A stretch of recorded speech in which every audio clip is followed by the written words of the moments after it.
Good afternoon, everyone.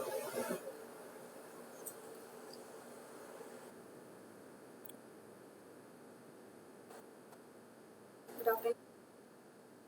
Sorry, date जो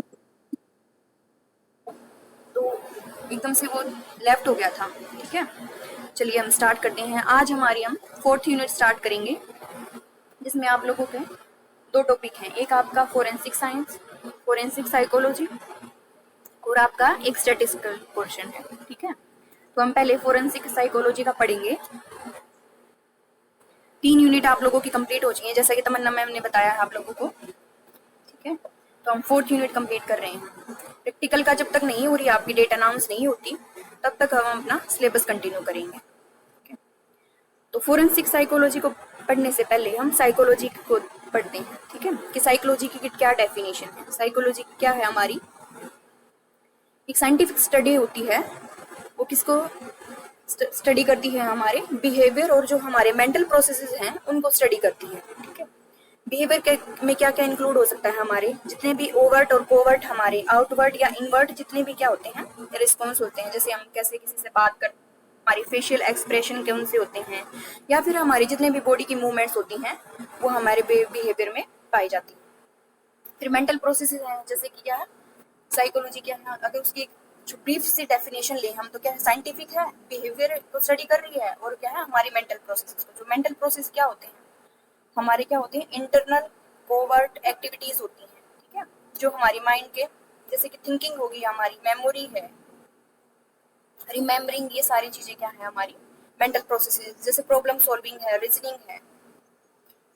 आप लोग सोच रहे होंगे कि मैं ये सब आपको क्यों पढ़ा रही हूँ, क्योंकि ये फोरेंसिक साइकोलॉजी से इंटर रिलेटेड है। क्योंकि क्या है फोरेंसिक साइकोलॉजी साइकोलॉजी की एक ब्रांच है। अब साइंटिफिक कैसे है, इसमें क्या किया जाता है, जो स्टडी की जाती है बिहेवियर की और मेंटल प्रोसेसेस की, वो सिर्फ क्या है एक ह्यूमन बींग्स जाती है। ठीक है, ये ह्यूमन बींग्स में, उसके साथ इसके साथ क्या है एनिमल्स की भी की जाती है। एनिमल्स में क्योंकि जितने भी थ्योरीज आई हैं या फिर रिसर्च वर्क हुआ है, पहले क्या होता है वो एनिमल्स पे स्टडी किया जाता है। ऐसे ही जैसे आजकल पेंडेमिक की जो सिचुएशन है, पहले जो भी वैक्सीनेशन हुआ वो पहले क्या है प्लाज्मा वगैरह किसी का, जो भी एनिमल्स थे उनके ऊपर क्या है अप्लाई करके देखा गया था कि उनको क्या क्या कुछ उनके इफेक्ट्स आएंगे, फिर क्या है ह्यूमन पे अप्लाई होता है। मोस्टली ये माना जाता है, जितने भी एथिकल्स नहीं माना जाता किसी भी चाइल्ड या फिर ह्यूमन पे कोई ऐसी स्टडी की जाए जिससे उसकी क्या है जान पे खतरा आ जाए। अब हम बढ़ रहे हैं फोरेंसिक साइकोलॉजी। फोरेंसिक साइकोलॉजी क्या है, एक साइकोलॉजी की ब्रांच है। जैसे साइकोलॉजी की अदर ब्रांचेस हैं clinical psychology, educational psychology, health psychology, sports psychology. ठीक है, फॉर इसी का एक इसी में एक सब पार्ट होके साइकोलॉजी का क्या आया फोरेंसिक साइकोलॉजी। अब किसी फोरेंसिक साइकोलॉजी की नीड क्यों हुई, फोरेंसिक साइकोलॉजी बेसिकली क्या होती है स्टडी ऑफ लॉज। मतलब क्या है इसमें हम लीगल सिस्टम्स के साथ किसी भी सिविल और क्या है क्रिमिनल्स जो भी सिस्टम है, या फिर क्या है प्रिजनर्स हैं, जुविनाइल प्रिजनर्स हैं जो किशोर हैं, या फिर क्या है अडल्ट जो प्रिजनर्स हैं कैदी होते हैं, या फिर जो सिविल सिस्टम में भी कोई भी जुडिशरी के अकॉर्डिंग जो न्याय के मतलब अदालतों में जो भी केस लड़े जाते हैं, उनमें फोरेंसिक साइकोलॉजिस्ट की जरूरत होती है। मोस्टली ये देखा जाता है कि हम कहेंगे कि फोरेंसिक साइकोलॉजी एक जैसे क्रिमिनल साइकोलॉजी है, वो क्या है क्रिमिनल्स के माइंड को स्टडी की जाती है, लेकिन दोनों डिफरेंट है। क्रिमिनल साइकोलॉजी में क्या किया जाता है, जब सिर्फ क्रिमिनल्स की बॉडी की मूवमेंट, उनका क्या है पर्सनैलिटी, उनका बिहेवियर, उनको स्टडी किया जाता है। ठीक है, जबकि फोरेंसिक साइकोलॉजी में क्या होता है लीगल इश्यूज होते हैं जितने भी, चाहे वो क्या है क्रिमिनल से रिलेटेड हो, जो कैदी हैं उनसे रिलेटेड हो, या फिर सिविल सिस्टम में जितने भी है। सिविल सिस्टम में कैसे फोरेंसिक साइकोलॉजी अप्लीकेबल है हमारी, जैसे भी चाइल्ड की किसी भी चाइल्ड की कस्टडी है, ठीक है, या फिर कोई फैमिली इश्यूज हैं हमारे अंदर। हाँ जी,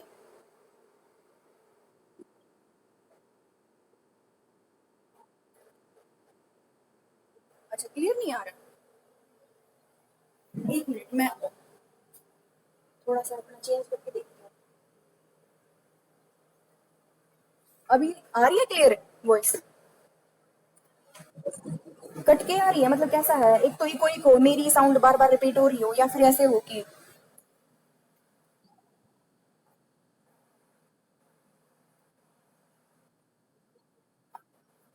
हम एक एग्जांपल से स्टार्ट करते हैं।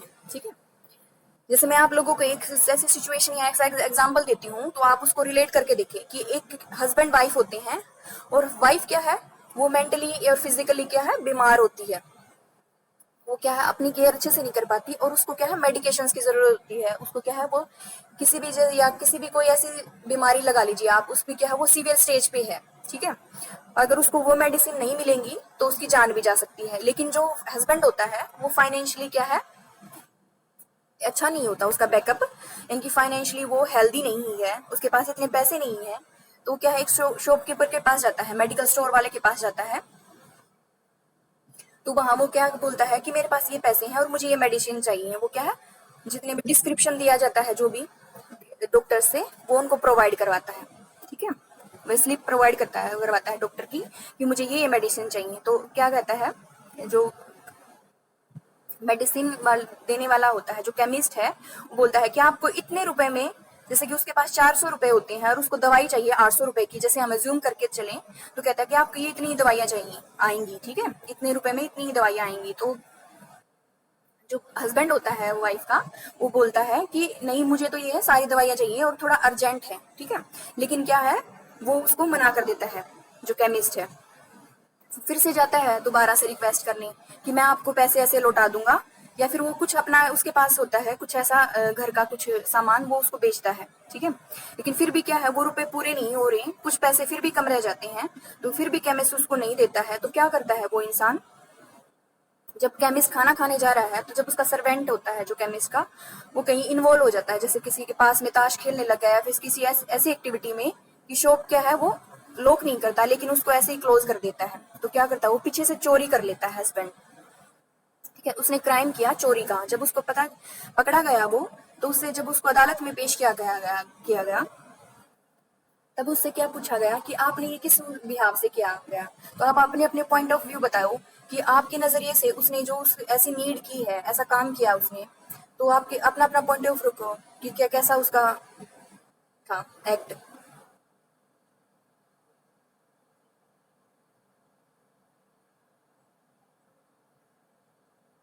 जो चोरी का उसने काम किया, वो आपके नजरिए से कैसा था, अपने अपने पॉइंट ऑफ व्यू से बताइए, कोई भी स्टूडेंट, फिर उससे हमारा आइडिया। अच्छा हाँ, आपने हेल्पिंग के लिए बोला, और बताइए।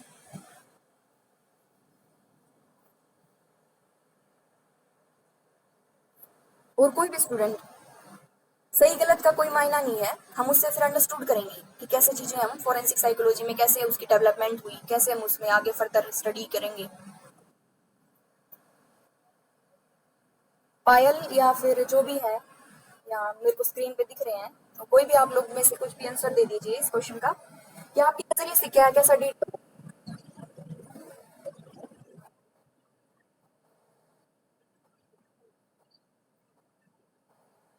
देखो, अगर हम देखें, ह्यूमैनिटी के बिहाव से देखें, तो क्या है, उसने एक जान बचाई है, ठीक है, अपनी वाइफ को उसने मरने से बचाया है, ठीक है।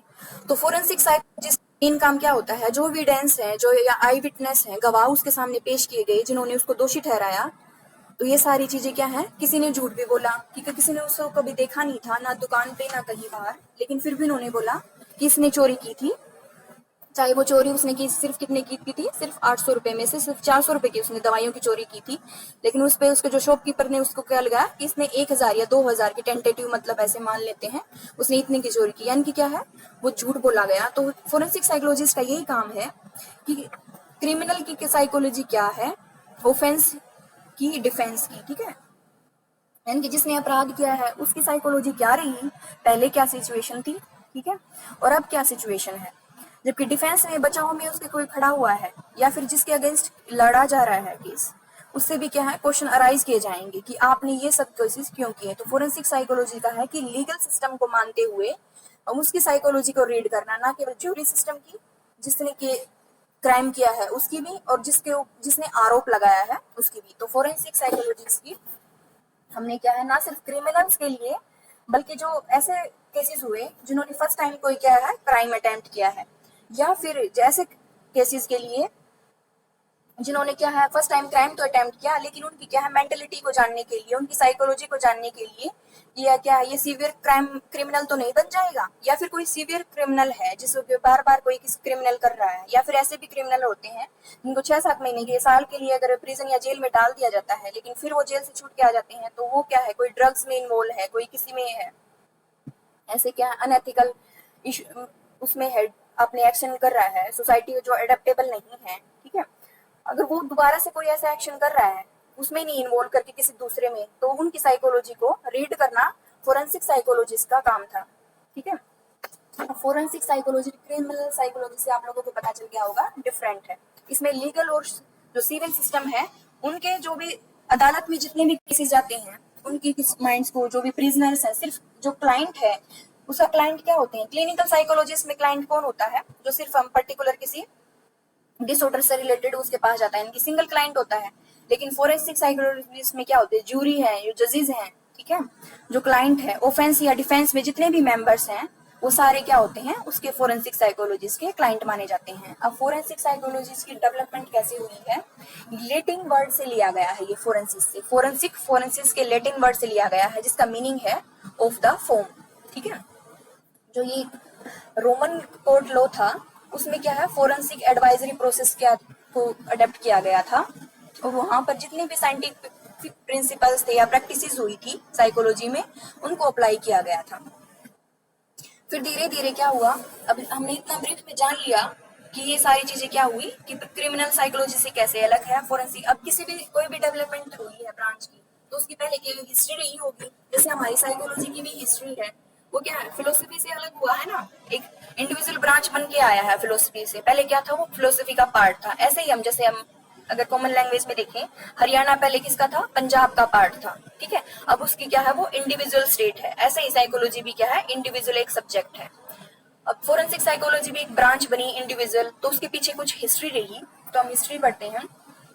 मैं ब्रीफ हिस्ट्री अगर बुक, मैं वैसे भी अगर इंग्लिश मीडियम में अगर आपके स्टूडेंट्स इन्वॉल्व हैं तो वो इंग्लिश मीडियम की बुक से देख सकते हैं, ये तो ब्रीफ में मैं एक पिक्चर है वो आप लोगों को ग्रुप में सेंड करूंगी। तो सबसे पहले फोरेंसिक साइकोलॉजी की हिस्ट्री स्टार्ट हुई थी 1873 में। इसको एडेप्टेशन मिला था एक सिंगल ब्रांच के रूप में अमेरिकन साइकोलॉजिकल एसोसिएशन से 2001 में, ठीक है। उससे पहले उसमें क्या है रिसर्च होते रहे आई विटनेस पे, टेस्टिमनी पे, लीगल सिस्टम पे, या फिर जितने भी आई विटनेस के किस क्या क्या हो रही हैं, एक्यूरेसी कितनी है, रिलायबल कितनी है, या टेस्टिमनी जो गवाही है वो कितनी एक्यूरेट है, उन पर क्या होते रहे रिसर्च होते हैं। लेकिन अमेरिकन साइकोलॉजिकल एसोसिएशन ने माना कि हाँ ये एक ऐसा फील्ड है, इसको अलग से एक ब्रांच बनाया जाए ताकि जिस ये सिर्फ किस में नहीं यूज होता, सिर्फ ये कोर्ट के जो केसेस होते हैं उनमें यूज नहीं होता, इवन जितने भी हो जो चाइल्ड की कस्टडीज हैं, जितने भी कोर्ट में केसेस आते हैं, या फिर क्या है स्कूल में बुलिंग कर देते हैं स्टूडेंट, या जुवेनाइल ऐसे केस कर देते हैं, किशोर लोग कोई अपराध कर देते हैं जो 18 साल से क्या होते हैं नीचे होते हैं, तो उनके भी केसेस क्या होते हैं कोर्ट में जाते हैं। तो उनकी स्टडी करने के लिए भी फोरेंसिक साइकोलॉजिस्ट की जरूरत को महसूस किया गया। या फिर कि हस्बैंड वाइफ है वो डाइवोर्स ले रहे हैं, या किसी चाइल्ड की कस्टडी ले रहे हैं, या फिर किसी क्या है विल का कोई इश्यू है, किसी ने अपनी वसीयत लिख दी है, ठीक है।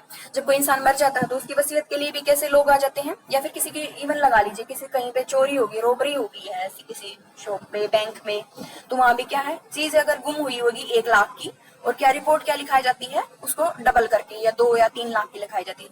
उनके साइकोलॉजी को, या पुलिस में क्या होते हैं, पुलिस में जब किसी चीज को, पुलिस के जो लोग होते हैं उनको क्या है रिक्रूट करने के लिए, ठीक है, अपॉइंट करने के लिए भी कि ये है आईपीएस हैं या आईएएस हैं, या फिर डी जितने भी डीपीएस डीसी वगैरह हैं, जितने भी बड़े इलीगल इश्यूज में जो इन्वॉल्व हैं लोग, उनकी क्या है रिक्रूटमेंट के लिए फोरेंसिक साइकोलॉजिस्ट की जरूरत हुई। तो विलियम वुड ने 1873 में उन्होंने क्या किया था, उनकी एक साइकोलॉजिकल क्या थी, उन्होंने एक एक्सपेरिमेंटल साइकोलॉजी की उन्होंने अपनी एक प्रयोगशाला बना ली थी, ठीक है, लेबोरेटरी उन्होंने बनाई थी। तो उसमें उन्होंने सबसे पहले क्या किया था, लीगल फील्ड के उसमें फील्ड में सबसे पहले इन्होंने विलियम वुंड ने काम किया था, ठीक है। और इन्होंने फादर ऑफ साइकोलॉजी बोला जाता है हुगो मंस्टरबर्ग को, जैसे हमारे इसको विलियम वुंड को क्या बोला जाता है एक्सपेरिमेंटल साइकोलॉजी का फादर बोला जाता है, तो फोरेंसिक साइकोलॉजी के फादर को हुगो मंस्टरबर्ग बोला जाता है, ठीक है, क्योंकि इनका जिसका फील्ड में जिसका स्पेशलाइजेशन जितना ज्यादा होगा, जिसका एक्सपर्टाइज जितना ज्यादा होगा, उसी को क्या बोल दिया जाता है, फादर बोल दिया जाता है।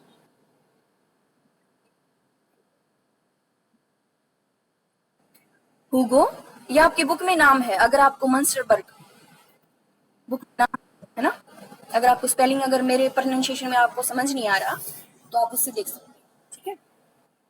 तो विलियम वुंट ने सबसे पहले लिटिल फील्ड में काम किया। इन्होंने विटनेस की टेस्टिमनी और क्रिमिनल इवेल्युएशन पर स्टडी की, ठीक है। विटनेस क्या होता है, जो भी गवाह होता है उसकी गवाही, विटनेस की टेस्टिमनी और क्रिमिनल का इवेल्युएशन, जितने भी क्रिमिनल्स हुए हैं उनमें क्या क्या चेंजेस आए हैं, ठीक है, उनकी मेंटली और फिजिकली जो एक्टिविटीज थी, उनकी बॉडी मूवमेंट है, उनको स्टडी करने के लिए इन्होंने स्टडी की। फिर आए थे हुगो मंस्टरबर्ग 1892 में। इन्होंने अमेरिका के हार्वर्ड यूनिवर्सिटी में अपनी लेबोरेटरी स्थापित की थी, ठीक है, और इन्होंने पे अपना काम किया था। इन्होंने क्या किया, फाल्स जो कन्फेशन होते हैं, ठीक है, फाल्स कन्फेशन कैसे होते हैं, जैसे आपने कभी मूवीज में या फिर जो भी अपने कोई सीरियल वगैरह ऐसा देखा होगा, ठीक है, या रियल में भी हम लोग क्या करते हैं, कभी हमारे पेरेंट्स हमें पनिश करते हैं तो हम क्या झूठ बोल देते हैं या फाल्सली कन्फेस कर देते हैं कि मैंने ये काम नहीं किया, जबकि हमने ऑब्वियस में वो कोई कोई बर्तन टूट गया, कांच टूट गया, हम क्या उस चीज को नकार देते हैं, ठीक है, या फिर कोई ऐसा काम होता ही नहीं है फिर भी हम उसको क्या कर लेते हैं, मान लेते हैं। तो ऐसे क्या होते हैं, गवाह बिक जाते हैं। तो फाल्स कन्फेशन पे स्टडी, और क्या होता है, विटनेस की मेमोरी, आई विटनेस होता है उसकी मेमोरी, और हिप्नोसिस की, हिप्नोसिस करके किसी से हम कुछ रिवेल करवा रहे हैं, इस पे स्टडी की थी उन्होंने ह्यूगो मंस्टरबर्ग ने। तो इनका सबसे मेजर वर्क इन्हीं का है फोरेंसिक साइकोलॉजी में, इसीलिए इनको फादर ऑफ फोरेंसिक साइकोलॉजी माना जाता है। अब नेक्स्ट इनके बाद आया 1895 में जेम्स कैटल ने। जेम्स कैटल क्या होते हैं, हेड थे साइकोलॉजी के, एंथ्रोपोलॉजी जो मानव शास्त्र है, और फिलोसफी के विभाग के हेड थे। तो इन्होंने भी काफी सारे क्या है, टेस्ट किए, एक्सपेरिमेंट किए, ठीक है, और उन्होंने पाया कि जो फोरेंसिक साइकोलॉजी है उसकी क्या है, जड़ें, मोस्टली कहा जा सकता है कि जो सबसे जड़ें थी वहां यहीं से स्टार्ट हुई थी, ठीक है। इन्होंने क्वेश्चंस किए, अपने कुछ एक इन्होंने ग्रुप लिया स्टूडेंट्स का और उनसे कुछ क्वेश्चंस पूछे, फिर उनके रिस्पांस को क्या है, उनकी जांच की, ठीक है। उस जांच के बाद उन्होंने पता, क्या कह रहे हो, पीडीएफ डाउनलोड नहीं हो रही है। हाँ, मैं नेट इशू था, वो डाउनलोड, अच्छा एक मिनट, मैंने दोबारा से उसको सेंड किया था। अब दोबारा से देखिए, वो हो चुकी है सेंड आप लोगों के पास, अब शायद पीडीएफ ओपन हो जाए। नहीं हो रहा,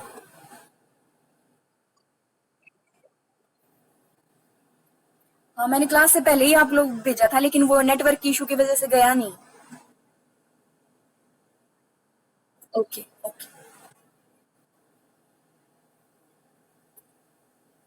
ये हिस्ट्री हम पढ़ रहे हैं, फर्स्ट पेज पे ही है पहले, लेकिन देखो हिस्ट्री कोई भी क्वेश्चन अटेम्प्ट करोगे तो उसमें डायरेक्ट, जैसे इन्होंने बुक में हिस्ट्री से स्टार्ट कर रखा है, लेकिन कभी भी ऐसे स्टार्ट नहीं करते क्वेश्चन को पहले क्या है, मीनिंग और डेफिनेशन बताते हैं कि क्यों है, क्या है, फोरेंसिक साइकोलॉजी है क्या, फिर वर्ड का एक्सपर्टाइज देते हैं कि किस लैंग्वेज से लिया गया है, ठीक है, फिर हमें कोई है डेफिनेशन, ठीक है, डेफिनेशन आप बता सकते हो। फिर उसके बाद हम क्या है, क्वेश्चन अटेम्प्ट करने का एक तरीका होता है, फिर आप हिस्ट्री बताओगे, फिर उसको कंक्लूजन दोगे हेडिंग के थ्रू कि ये कंक्लूजन हुआ, पहले क्या था, सबसे पहले स्टडी की थी विलियम वुंड ने, और फिर एपीए के द्वारा इसको स्वीकार कर लिया गया। ऐसे भी ये तो क्या है, हिस्ट्री से रिलेटेड क्या है, इंट्रोडक्टरी पार्ट है। कोई भी क्वेश्चन आप स्टार्ट करोगे तो पहले उसका मीनिंग और डेफिनेशन बताओगे, फिर उसके बाद ही हिस्ट्री स्टार्ट। इन्होंने जैसे बुक में डायरेक्ट हिस्ट्री से शुरू कर रखा है, तो ऐसे नहीं स्टार्ट करना, लेकिन ये फर्स्ट पेज पे ही है अगर आपको किसी को देखना है तो। उसके बाद उन्होंने आया कि उन्होंने क्वेश्चंस किए कुछ ग्रुप से, ठीक है, फिर उनको क्या है, उनकी एक्यूरेसी देखी रेटिंग के थ्रू कि कितना एक्यूरेट है भाई, कितना शुद्ध है, एक्यूरेट मतलब कितनी शुद्धता है इनके जो भी रिस्पॉन्स आए। तो उन्होंने पाया अपने रिसर्च में कि उनमें ना काफी सारे एरर पाए गए, ठीक है, जितने भी इन्होंने रिस्पॉन्स दिए थे। तो साइकोलॉजी की फिर टेस्टिमनी क्या है, गवाही जो जिन्होंने दी, जो भी रिस्पॉन्स दिए उसकी टेस्टिमनी, उसकी साइकोलॉजी को फाइंड किया कि बच्चे हैं वो रिस्पॉन्स क्यों नहीं दे पा रहे हैं, या फिर वो क्या है, उनका जो रिस्पॉन्स है वो मैच क्यों नहीं हो पा रहे। इन सब चीजों पे उन्होंने अपनी स्टडी टेस्ट के थ्रू और एक्सपेरिमेंट्स के थ्रू। नेक्स्ट क्या है हमारा, 1896 में आए अबाउट वोन नोनजिंग ने इन्होंने क्या किया, विटनेस की टेस्टिमनी पर सजेस्टिबिलिटी का क्या इफेक्ट पड़ता है मर्डर ट्रायल के दौरान। इनकी मर्डर के जो केसेस हुए, मर्डर की जो प्रक्रिया चलती है, ट्रायल जब होते हैं, यानी कि एक बार में तो क्या है, किसी चीज का कोर्ट में आप लोगों ने अगर प्रोसेस नहीं भी पता हो तो उसमें क्या होता है कि एक बार में ट्रायल्स किया जाता है, फिर उनके क्या है डेट दे दी जाती है कि पर्टिकुलर इस तारीख को आपकी सुनवाई होगी, ठीक है। ऐसे एकदम से क्या है रिजल्ट फाइंड आउट नहीं किया जाता, या उनको क्या है एकदम से उनको क्या है सजा नहीं दी जाती, उनके ट्रायल चलते हैं। तो मर्डर का एक केस हुआ तो उसमें सजेस्टिबिलिटी को अगर किसी ने सजेस्ट कर दिया कि मर्डर क्या हो गया, जो गवाही वाला था इंसान या विटनेस था, उसको किसी ने सजेस्ट कर दिया कि आप लोग है ना जिसके प्रति आप गवाही दे रहे हो वो क्या है बहुत बड़ा क्रिमिनल है, या फिर किसी पॉलिटिकल पार्टी या फिर उसका कैसा इतनी अप्रोच है कि आपकी जान को जोखिम हो सकता है। इस सजेस्टेबिलिटी को उसने किसी भी सजेस्ट किया, किसी ने नेगेटिव सजेस्ट किया, किसी ने पॉजिटिव सजेस्ट किया कि नहीं आपको क्या है गवाही देनी चाहिए, किसी ने कहा नहीं आपकी जान का जोखिम है। तो सजेस्टेबिलिटी के ऊपर उन्होंने किया कि विटनेस की टेस्टिमोनी है ना उसकी एक्यूरेसी कम पाई गई अगर उसको सजेस्ट किया गया, यानी कि शुद्ध नहीं पाया गया, रिलायबल नहीं थी, वो चेंज हो रही थी। इन्होंने इस यानी कि विटनेस की टेस्टिमोनी सजेस्टिबिलिटी पर इन्होंने एक्सपेरिमेंट और अपने टेस्ट करके देखे। फिर आए विलियम स्टर्न 1901 में, इन्होंने रिकलेक्शन ऑफ मेमोरी पे अपनी वो किए टेस्ट किए। इन्होंने कुछ स्टूडेंट्स को ना एक पिक्चर्स दिखाई और फिर उनसे क्या है उस पिक्चर के रिकॉर्डिंग अपने उनको कहा कि अपनी इमेज इसके अपने दिमाग में बना लीजिए कि कैसे ये है पिक्चर। फिर उनसे क्या किया थोड़े टाइम के बाद उसको रिकॉल करने के लिए बोला गया, ठीक है, कि आप बताओ कि उस पिक्चर में क्या क्या था। तो क्या किया जो रिकॉल किया गया उस पर क्या किया, जो रिकलेक्शन हमारी मेमोरी क्या होती है स्टोर होती है, रिकलेक्ट होती है दोबारा से। जब लॉन्ग टर्म मेमोरी में हमारी मेमोरी स्टोर हो जाती है तो लेकिन कुछ टाइम ट्रेस पीरियड लगा लिए या फिर टाइम का डिके हो गया, या फिर हम उस पर क्या है दोबारा से क्या है टाइम गैप आ गया, तो क्या होते हैं कुछ ट्रेसेस बच जाते हैं दिमाग में, एग्जैक्ट चीज नहीं होती। जैसे टिप ऑफ टंग फिनोमिना आप लोगों ने पढ़ा होगा ना कि चीज हमें याद होती है, माइंड में होती है, अरे यार उस फ्रेंड का नाम याद तो था, वो लड़की वो मैम ना याद तो थी, बस उसका नाम दिन नहीं ध्यान रहा, फेस अपीयरेंस बिल्कुल आपको उसका जितनी भी एक्टिविटीज है वो माइंड में रिमाइंड आ जाती है लेकिन नाम नहीं याद आता। तो ऐसे ही है जब हम दोबारा से मेमोरीज को रिकलेक्ट करते हैं तो कुछ चीजें हैं वो स्किप हो जाती हैं। तो ऐसे ही इन्होंने क्या किया, अगर मेमोरी को रिकलेक्ट करते हैं विटनेस, तो अगर टाइम गैप ज्यादा आ गया, जैसे मर्डर के ट्रायल होते हैं तो 6 साल 6 महीने ऐसे, सॉरी 6 साल बोल रही हूँ मैं, लेकिन ऐसे जैसे आप ये राम रहीम का केस दे सकते हो, ये कितने सालों बाद हुआ था, ठीक है, कितने सालों बाद डिस्क्लोज हुआ, फिर उसका रिजल्ट आया। तो ऐसे भी कुछ केसेस हैं, तो टाइम का भी है वो मेमोरी के रिकलेक्शन पे इफेक्ट डालता है, यानी कि आई विटनेस की टेस्टिमनी की एक्यूरेसी को रिकलेक्शन ऑफ मेमोरी में अगर टाइम गैप ज्यादा है तो वो उसको इफेक्ट करता है, यानी कि उसकी एक्यूरेसी है शुद्धता है वो कम हो जाती है। नेक्स्ट आए फिर 1904 में अल्बर्ट बिने, इनका क्या है इंटेलिजेंस पे इन्होंने क्या काम किया था, ठीक है, और उन्होंने कैटल के ही जो काम था उसको दोहराया था, और लॉ और क्रिमिनल को जो जस्टिस थे उस पर इन्होंने अपना काम किया था कि लॉ क्या है, क्या कौन से कानून है, और क्रिमिनल्स के साथ भी ऐसा जस्टिस होना चाहिए।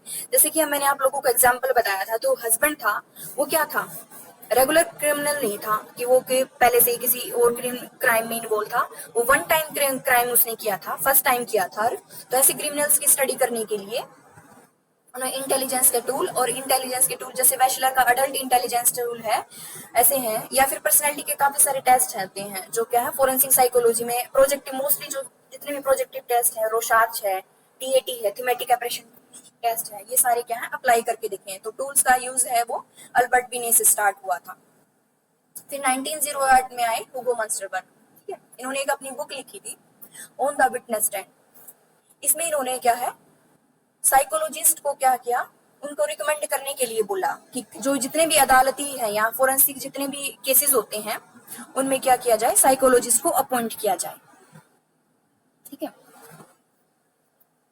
इसके बाद आए थे हुगो मंस्टरबर्ग, इनको मैंने बताया ही है, ये फादर ऑफ फोरेंसिक साइकोलॉजी माने जाते हैं, ठीक है। इन्होंने क्या किया कि आई विटनेस की मेमोरी जो भी लाई है, झूठ बोल रहे हैं या हिप्नोसिस के बेसिस पे, ठीक है, या अपराध हो रहे हैं, ठीक है, अपराध तो हो रहे हैं, ठीक है, जितने भी क्राइम्स हो रहे हैं लेकिन उनको रोकना भी जरूरी है। तो जो क्राइम है क्रिमिनल है उसको ठीक है सजा मिल गई है, लेकिन क्या है बाद में उसकी साइकोलॉजी को रीड आउट करना है कि वो ऐसे क्या फैक्टर्स थे या फिर ऐसी क्या सिचुएशन हुई जो क्राइम के इसमें इन्वॉल्व हो गया, क्राइम में इन्वॉल्व हो गया, ठीक है। इसलिए प्रिजन में भेजना है भी फोरेंसिक साइकोलॉजिस्ट का एविडेंस प्रोवाइड करवा दिए उसके खिलाफ कि हाँ इसने ये क्राइम किया है, वही नहीं होता एक काम।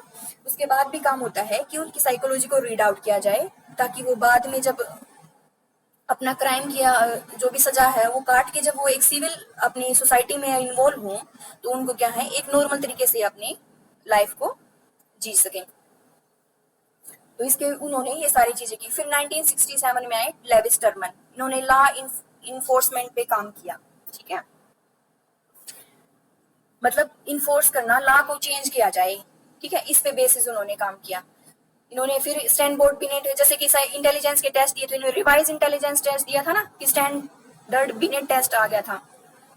तो इन्होंने कहा कि जितने भी जो लॉ इन्फोर्समेंट पोजीशन है, उनके लिए जो भी क्लाइंट्स हैं या फिर जो भी ऐसे पर्सन है वो इसमें अपना करियर बनाना चाहते हैं, इनकी जो साइकोलॉजिस्ट की जो रिकमेंडेशन उन्होंने भेजी थी, बिने ने कहा था कि उन साइकोलॉजिस्ट को रिक्रूट किया जाए। फोरेंसिक जितने भी मामले होते हैं, अदालती मामले होते हैं, तो उन्होंने भी इनको क्या किया था, इन्होंने भी सुझाव को माना था और इन्होंने भी इन सुझाव पे जोर डाला था कि उनको रिक्रूट करने के लिए भाई लॉ इन्फोर्समेंट को थोड़ा सा जो हमारा लॉ बना हुआ है, लीगल जो कानून बना हुआ है, उसमें थोड़ा सा चेंज किया जाए और उसमें क्या है साइकोलॉजिस्ट को इन्वॉल्व किया जाए।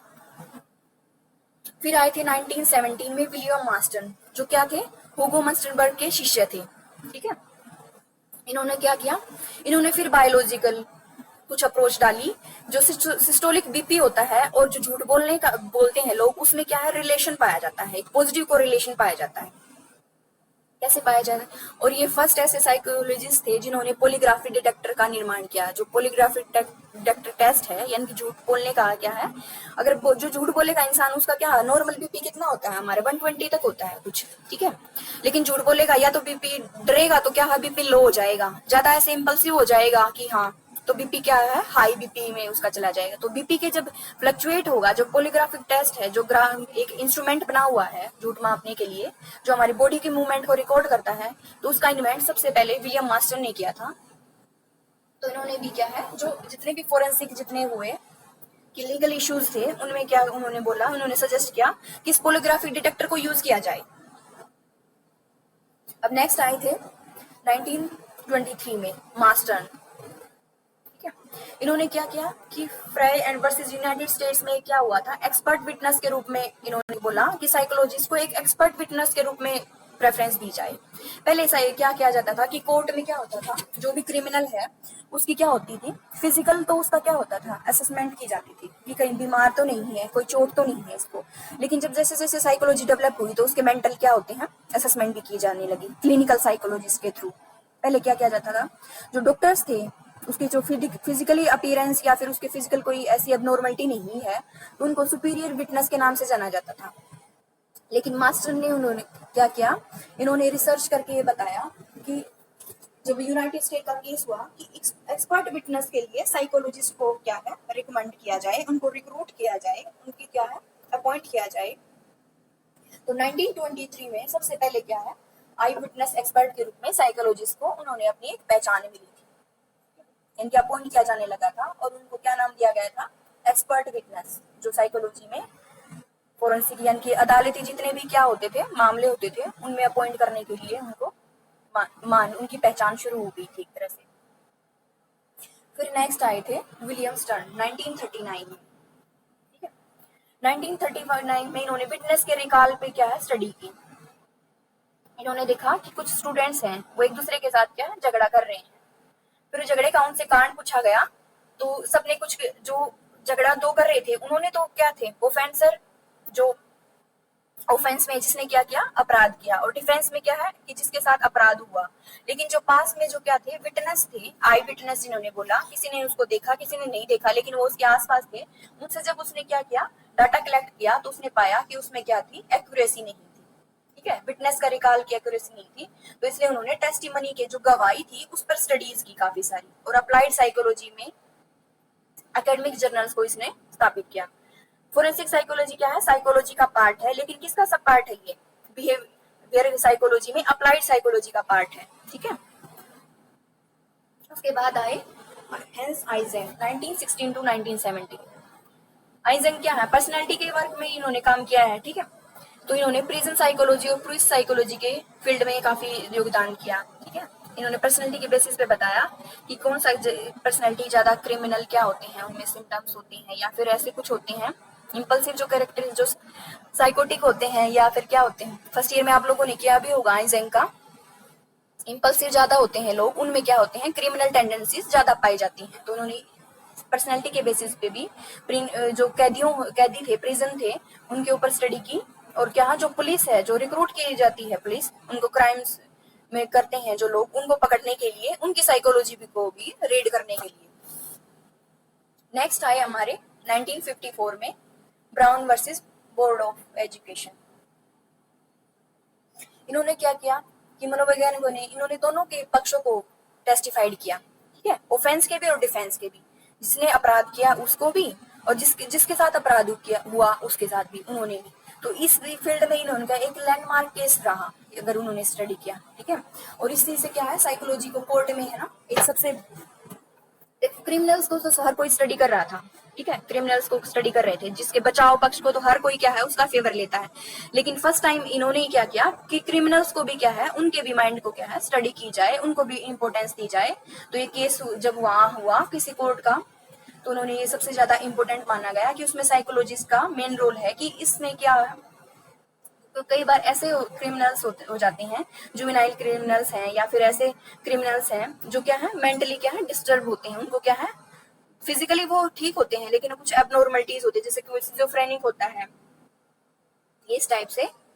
तो क्या है मेंटल डिस्टरबेंस है, उसके कारण भी अगर उसने किया जाता है, अगर कोई क्राइम उससे हो जाता है तो उसको क्या है कुछ, उसको क्या है जेल तो भेजा ही जाएगा, लेकिन क्या है उसको ट्रीट भी किया जाएगा।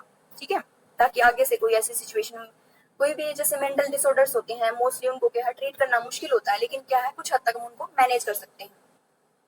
जिसके बाद आया 1962 में जैकिन वर्सेस यूनाइटेड स्टेट्स। इन्होंने क्या है मेंटल इलनेस एक्सपर्ट्स पर अपनी रोल प्ले किया। ठीक है, इसके बाद से क्या है कि बिहेवियर जितने भी कोर्ट के केसेस हुए थे उनमें क्या है इन्वॉल्वमेंट ज्यादा होने लगी साइकोलॉजिस्ट की, जिससे क्या पाया गया फिर अमेरिकन साइकोलॉजिस्ट थी, जो अमेरिकन साइकोलॉजिकल एसोसिएशन है हमारी एपीए, उसने 2001 में इसको एक स्पेशलाइजेशन के रूप में क्या है मान्यता दे दी कि कहा कि इसको एक अलग से ब्रांच बनाया जाए और फोरेंसिक साइकोलॉजिस्ट हैं उनको एक एक्सपर्ट क्या है विटनेस के रूप में उनको एक प्लेस दिया जाए, और उनको जितने भी लीगली इश्यूज हैं, सोशली है या फिर सिविल सिस्टम है या फिर लीगल क्रिमिनल्स जितने भी है, क्राइम से रिलेटेड जितने भी इश्यूज आ रहे हैं हमारे सिस्टम में, सोसाइटी में, उनको डील करने के लिए फोरेंसिक साइकोलॉजिस्ट को अपॉइंट किया जाए। तो आज के लिए आप लोगों की ये इंट्रोडक्टरी पार्ट हो गया है, कल से हम नेक्स्ट चीज का करेंगे आगे फर्दर। ठीक है, तो आपने सिर्फ यही बताना है कि ब्रांच क्या है, ये कहाँ से निकल के आई है, अप्लाइड साइकोलॉजी की ब्रांच है। ठीक है, साइकोलॉजी की एक ब्रांच है। और इसके बाद फोरेंसिक साइकोलॉजी क्रिमिनल साइकोलॉजी से अपोजिट है, ये आप इसको डिफरेंशिएट करके लिखोगे। कल हम इसकी कुछ एक दो डेफिनेशंस देख लेंगे। ठीक है, जो आपको सुटेबल लगे आप वो भी पढ़ सकते हो। ठीक है, कल मैं एक दो डेफिनेशन इसको बता दूंगी और आगे क्या है फिर हम इसका थोड़ा सा आगे फर्दर स्टडी करेंगे। किसी भी को भी कोई डाउट है तो चैट बॉक्स में डाउट लिख सकता है अपने, या फिर कल क्लास स्टार्ट होती है उससे पहले अपना डाउट पूछ सकता है।